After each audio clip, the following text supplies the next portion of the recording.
আমরা southern avenue চড়ুইবাতি 6 বছর ধরে নাটক করে আসছি কলকাতার বিভিন্ন মঞ্চে, দক্ষিণ কলকাতা বিশেষত, এবং কিছু বাইরেও করেছি।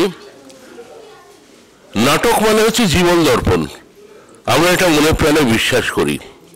আরেকটা বিশ্বাস করি, যেটা আমাদের ভালোবাসা, আমাদের কথা, সেগুলো নিজেরা না বললে এর চাইতে ভালো হয় না।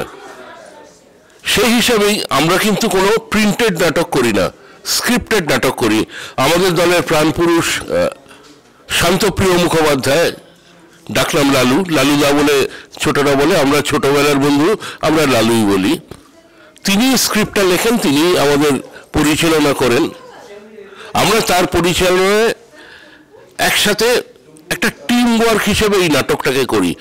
এবারে যেমন আমরা করছি দুটো নাটক, একটা ওই 40 মিনিটের মতো প্রাক মৃত্যু বার্ষিকী, একজন বৃদ্ধ হয়ে যাওয়া, একজন সব কিছু হারিয়ে পাওয়া লোক কিভাবে নিজেদেরকে আবার খুঁজে পায়, আবার বাঁচতে চায়, তার উপরে এই নাটকটা। আর দ্বিতীয় নাটকটা সবাইকে নিয়ে, বড় 21 জনের একটা টিম নিয়ে টিম ওয়ার্ক হচ্ছে, পার্ক, মানে আমরা P2 নাটকটার নাম দিয়েছি। নাটকটা আমাদের একটাই নাটক আমরা ধরছি, P2, প্রাক মৃত্যুবার্ষিকী এবং পার্ক।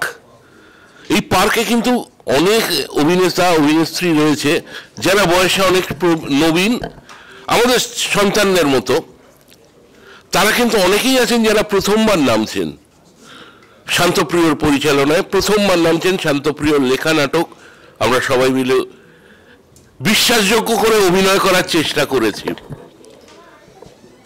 আশা করা যায় আগামী দিনগুলো আপনাদের আনন্দ দিতে পারবো। 22শে ডিসেম্বর শিশির মঞ্চে সন্ধ্যাবেলায় আমাদের নাটকের প্রথম শো, আর দ্বিতীয় দিন এই তপন থিয়েটারে 25 তারিখ আমাদের দ্বিতীয় শো। এই দুটি শো আপনারা আশা করি সবাই আসবেন, দেখবেন। আমাদেরও উৎসাহ দেওয়ার দরকার আছে, এবং বিশেষত যারা ছোটরা নাটক করছেন, ছোটরা পরিশ্রম করছেন, তাদেরকে উৎসাহ দেবেন। একটা জিনিস কিন্তু লক্ষ্য করা গেছে, আমরা এই 6 বছরে যেটা করেছি, নাটক তৈরি হওয়া মানে আমাদের আগে প্রচন্ড পরিশ্রম করতে হতো।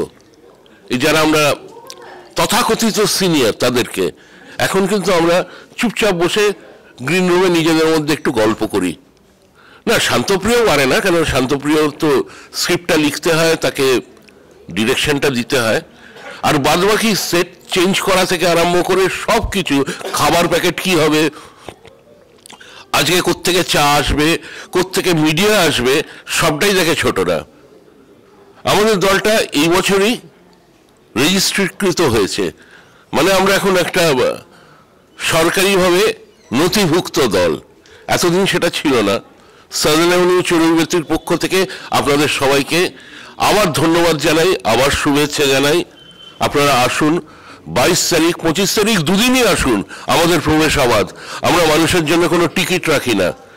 নাটক দেখুন, নাটককে ভালোবাসুন, ভবিষ্যৎ প্রজন্ম যেন নাটক প্রেমী হয়ে ওঠে। চড়ুইবাতি দীর্ঘদিন ধরে নাট্য চর্চার সঙ্গে রয়েছে। বহু নাটক, আমার মনে হয় প্রায় 20-25টা নাটক অনলাইন অফলাইন স্টেজ হয়ে গেছে। আর 5 থেকে এখন মোটামুটি আমাদের সদস্য সংখ্যা 25 ছাড়িয়ে গেছে। আরও অনেকে আসতে চায়, কিন্তু সবাইকে সবসময় তো মঞ্চে আমরা কাজে লাগাতে পারি না। খুব মজার কথা হলো, চড়ুইবাতির কোনো সদস্যই কিচ্ছু মনে করে না যদি সে ব্যাকস্টেজে থাকে, মঞ্চে আসতে পারলো না, কিন্তু তার কোনো দুঃখ নেই তাতে। তো সে ব্যাকস্টেজেই কাজ করে খুব মজা পায়। ব্যাকস্টেজে হাজারো কাজ থাকে, তো তারা খুব স্বতঃস্ফূর্তভাবে সেই কাজগুলো নিজেদের মধ্যে ভাগ বাটোয়ারা করে ফেলে।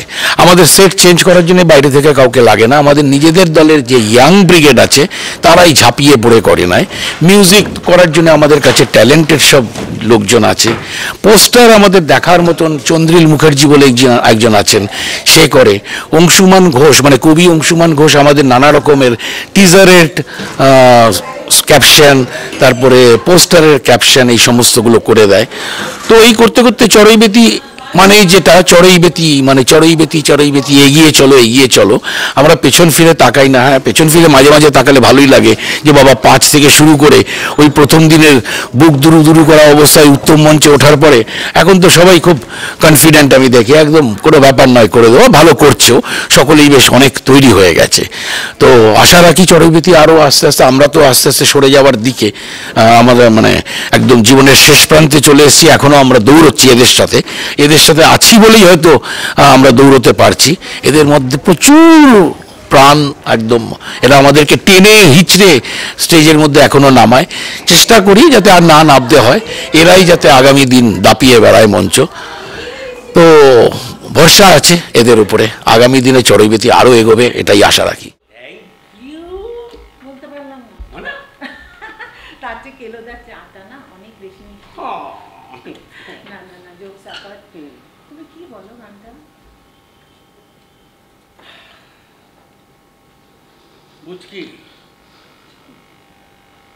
বুঝকি আমার মেয়ে। নাট্যশিল্পকে ঠিক সেইভাবে আমি বাছিনি কোনোদিনও। আমি যখন ক্লাস 6-এ পড়ি সেই সময় থেকে আমি নাটকের হাতে খড়ি। তারপর দীর্ঘদিন বিভিন্ন জায়গায় লেফদেব ড্রামা সার্কেল, কিছুদিন সৌবনী, কিছু অন্য গ্রুপ, এই করে করেই চড়ই বেতিতে মোটামুটি প্রায় 6 বছর না 7 বছর ধরে চলছে। আর নাটক যে শিল্প মাধ্যম না, এটাতে কি হয় যে ইনস্ট্যান্ট আমরা দর্শকের প্রতিক্রিয়াটা পাই, সেটা আমি যখন ওয়েব সিরিজ করি বা আমি যখন ফিল্ম করি সেখানে আমি কোনো রকম কিছু সেই ব্যাপারটাই আসে না। এখানে একটাই চান্স, একটাই উপায়, এবং দর্শক যদি এনগ্রসড হয়ে তোমার অভিনয় দেখে তালি দেয়, ওর থেকে মজা, ওর থেকে স্যাটিসফ্যাকশন আর কিছু হয় না। সুতরাং মানে নাটক অন স্টেজ এর কোনো বিকল্প আমি অন্তত পাই না। খুব ভালোবাসি, দুজনের সাথেই থাকতে চাই। উনি বললেন তা তো হবে না, তোমার বাবা মা তখন আলাদা আলাদা থাকবে, তোমাকে যে দুজনের কোনো একজনকে বেছে নিতে হবে। এইবারে আমরা প্রথমে যখন নতুন নাটক লেখা হয়, আমি লিখি, 2টি নাটক লেখা হয়েছিল। একটি নাটক লেখা হয়েছিল খুব সম্ভবত 2021-এ, তার নাম হচ্ছে প্রাহ মৃ বাহ। অনেকে বলবে বাহ, এ আবার কি ধরনের নাম, প্রাহ মৃ বাহ। তো প্রামৃ বা এটা আমরা ছোট করে দিয়েছি, আসলে এটা পুরো নামটা হচ্ছে প্রাক মৃত্যু বার্ষিকী। একজন ভদ্রলোক জীবনের শেষ প্রান্তে এসছে, আনুমানিক তার 74-75 বছর বয়স, ছেলে বৌমা সবাই চলে গেছে, পত্নী বিয়োগ হয়েছে। তিনি ভীষণ একা মনে করেন, সারা জীবনে প্রচুর রোজগার করেছেন, অনেক বড় বড় পদে তিনি চাকরি করেছেন, জীবনে সচ্ছলতা রয়েছে, কিন্তু তার কাছে কোনো সঙ্গী নেই। তাই জন্যে তিনি কথায় কথায় নানা ধরনের সঙ্গীকে খুঁজে বেড়ান, একে তাকে ডেকে আনেন। তার খুব কাছের একজন সঙ্গী হচ্ছে তার পার্শ্বের পাড়ারই একটি সামান্য ছাপাখানার চালায় একটা খুব সাধারণ মানুষ, তার সঙ্গে কোনো মিলই হয় না, কিন্তু তাকেই জোরজার করে নানা ছুতোতে ডেকে এনে বাড়িতে একসঙ্গে মদ্যপান করে এবং তার সঙ্গে নিজের দুঃখ শেয়ার করেন। এইভাবেই গল্পটা এগোয় এবং তিনি হঠাৎ ঠিক করেন, যখন দেখছেন আর কেউ নেই, আর কেউ তার কাছে আসতে চায় না, সবাই দূরে সরে যায় তাকে দেখলে পরে, সেই সময় তিনি একটা ফোন দিয়ে আটেন যে তিনি মনে করেন যে অনেকেই তো সেই মৃত্যুর আগে শ্রাদ্ধ করে দিয়ে যান, তো তিনি মনে করেন শ্রাদ্ধ না করে তিনি একটা মৃত্যু বার্ষিকী উদযাপন করবেন সবার সাথে। এই ফন্দি করে উনি সেই প্রেসের মালিককে ডাকেন তার কার্ড ছাপানোর জন্যে। এবার কততম মৃত্যুবার্ষিকী প্রেসের মালিক সেটা বলে, সেটা উনি খুঁজে পান না, যেটা কততম মৃত্যুবার্ষিকী দেবেন, কেন যেতমই মৃত্যুবার্ষিকী দিন না কেন ওই ভদ্রলোক বলছেন যে আপনাকে আগে মরতে হচ্ছে, না মরলে মৃত্যুবার্ষিকী করা যাবে না। তো গল্পটা এইভাবে এগোচ্ছে। পরবর্তীতে মৃত্যুই আমাদের জীবনের শেষ জিনিস নয়, সেই বার্তাটা দেওয়া, জীবনে বেঁচে থাকা অনেক জরুরি, কোনো কিছু পারলাম না, সফল হলাম না, তাই জন্যে মৃত্যুকে বেছে নিলাম। এই যে আমাদের আজকাল এখন ইয়াং জেনারেশনে যেটা আমরা অনেক দেখতে পাই, যে আমি পরীক্ষায় সফল হলাম না, পড়ার ভীষণ চাপ, জয়েন্ট এন্ট্রান্সে আমি সফল হতে পারলাম না, তাই জন্য সুইসাইড করে নিলাম। এই যে ক্রমাগত একটা চলছে হেরে যাওয়া, যাতে না হেরে যায় এই বার্তাটা আমরা দিতে চাই যে একটাই জীবন, অনেক লড়াই করে এই জীবনটা পাওয়া গেছে, মানুষের মতন জীবন, যে জীবন আমাদের ভাবতে সাহায্য করে, আমাদেরকে মানুষের মতন মন দিয়েছে, চিন্তা করার ক্ষমতা দিয়েছে। তো সেই জীবনটাকে এত মানে খুব সামান্য কারণে আমাদের হারিয়ে ফেলার কোনো মানে নেই। এটা নিয়েই আমাদের গল্পটা।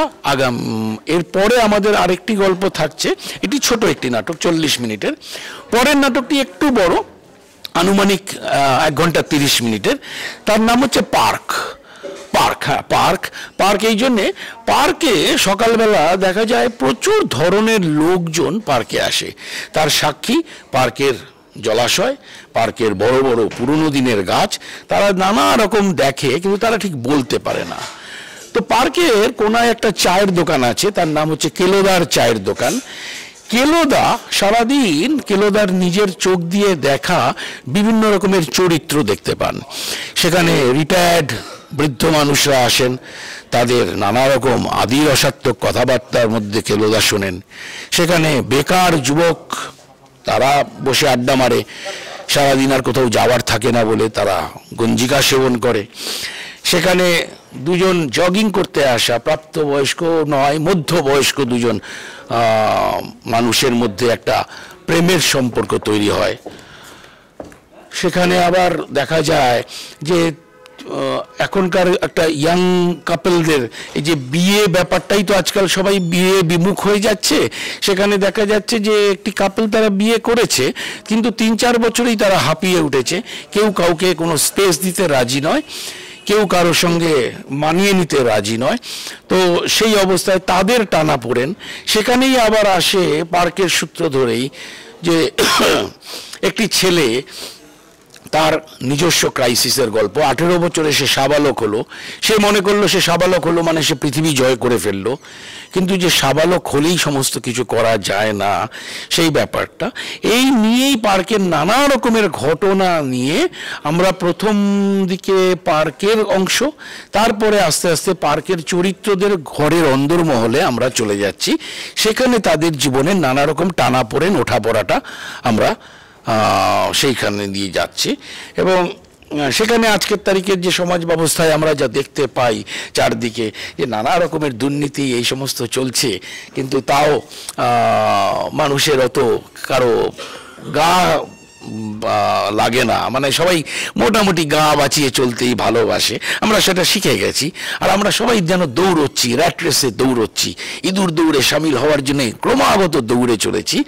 তো এই জিনিসগুলো নিয়েই পার্কের গল্প। আবার সেই জীবনের গল্প, যে জীবন মানেই শুধু কোনো এইম নয়, কোনো টার্গেট নয়। জীবন মানে আরও অনেক কিছু আছে, প্রকৃতি আছে, মানুষের সাথে মানুষের সংস্পর্শে আসা আছে, কমজোরি মানুষের দিকে হাত বাড়িয়ে দেওয়া আছে, পাশে দাঁড়িয়ে থাকা আছে।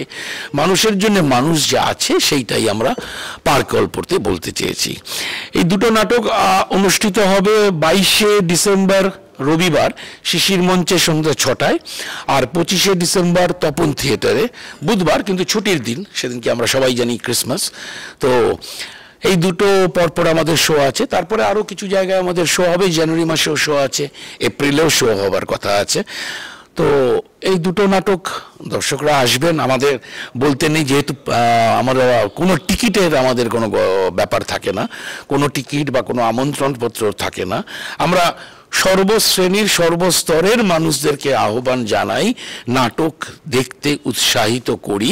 তারা যাতে আসতে পারে, তাদের যাতে একবারও টিকিটের পয়সার কথা না ভাবতে হয়, সেই জন্য আমরা প্রবেশ অবাধ রেখে চলেছি। কলকাতা চড়ুইবেতি প্রথম দিন থেকে এই কাজটা করে আসছে। এবং ঈশ্বরের কৃপায় আমাদের মোটামুটি হল উপচে পড়া কি বলবো, এরকমও হয়েছে। গতবারে এই 21 জানুয়ারিতে আমাদের একটা শো ছিল এই বছর, সেখানে লোকে দাঁড়িয়ে দাঁড়িয়ে দেখেছে, এরকমও হয়েছে। তো এবার যেহেতু শিশির মঞ্চে আমরা একটি তারিখ পেয়ে যাই রবিবার, খুব আশ্চর্যজনক ব্যাপার যে আমাদের মতন খুব সামান্য একটি ছোট দল শিশির মঞ্চে রবিবার পেয়েছে। তার মানে এখনো কিছু কিছু দল পায়। লোকের একটা অদ্ভুত ধারণা আছে যে বড় দল না হলে পাওয়া যায় না, তা সম্পূর্ণ ভ্রান্ত। আমরা পেয়েছি অতি সামান্য 6 বছরের একটি দল, তো সেখানে আমরা পেয়েছি। কিন্তু সেখানে আসন সংখ্যা হচ্ছে মাত্র 300, আর আমাদের লোক আসে মোটামুটি 450-500। তো সেই জন্য আমরা দ্বিতীয় আরেকটি শো রেখেছি তপন থিয়েটারে, যাতে আমাদের কোনো দর্শক ফেরত না চলে যায় বা তাদের অসুবিধা না হয়। তো 22 তারিখে শিশির মঞ্চে তো আছেই আছে প্রথম শো, 25 তারিখে আবার আছে তপন থিয়েটারে আমাদের দ্বিতীয় শো, তারপরে আরও জায়গায় আছে। আশা করছি আমি ভালো লাগবে। দুটোই আমার লেখা নাটক, এরা আমাকে উৎসাহ দেয়, আমিও লিখে যাই, এরা বলে খুব ভালো, আমিও বলি খুব ভালো। এই চলছে চড়াই বেতি চড়াই বেতি। 10 টাকা চাইলে তো তুমি 100 টাকা বার করতে হচ্ছে। ভাবো কিছু বুঝি না। बेटा बहुत देर से देख रहा हूँ, बहुत निगेटिव बातें कर रहे हैं। রাইট।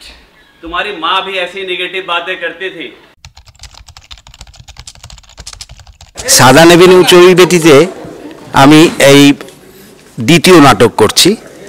এই নাটকে আমার চরিত্র একজন মধ্যবয়স পেরিয়ে যাওয়া মানুষের, রিটায়ার করা মানুষের। তার ছেলে টাকা পয়সা পাঠায় না, তিনি পেনশনের টাকাও ঠিকমতো পান না। এইরকম একটা অবস্থা থেকে পাড়ার একজনের সহায়তা নিয়ে তার জীবন চলে, সেই রকম একটা অভিনয় আমাকে করতে হচ্ছে। তো চেষ্টা করছি যতটা সম্ভব ফুটিয়ে তোলা যায়, কিন্তু সেই লোকটা সৎ লোক এবং জীবনের সে কিছু দর্শন উপলব্ধি করে এই নাটকের মাধ্যমে মানুষের কাছে পৌঁছে দিতে চায়। জীবন আর মৃত্যুর মাঝামাঝি যে লড়াই মানুষের, সেই লড়াইটা তুলে ধরার একটা চেষ্টা আমাদের নির্দেশক শান্ত এই নাটকে উপস্থিত করেছে, এবং আমি চেষ্টা করছি সেটা সঠিকভাবে করে দেওয়ার জন্য। আমি পার্কে অভিনয় করছি। আগামী 22শে ডিসেম্বর শিশির মঞ্চে আমাদের পার্ক এবং প্রামিবার শোয়ে আপনাদের সকলকে স্বাগত জানাই।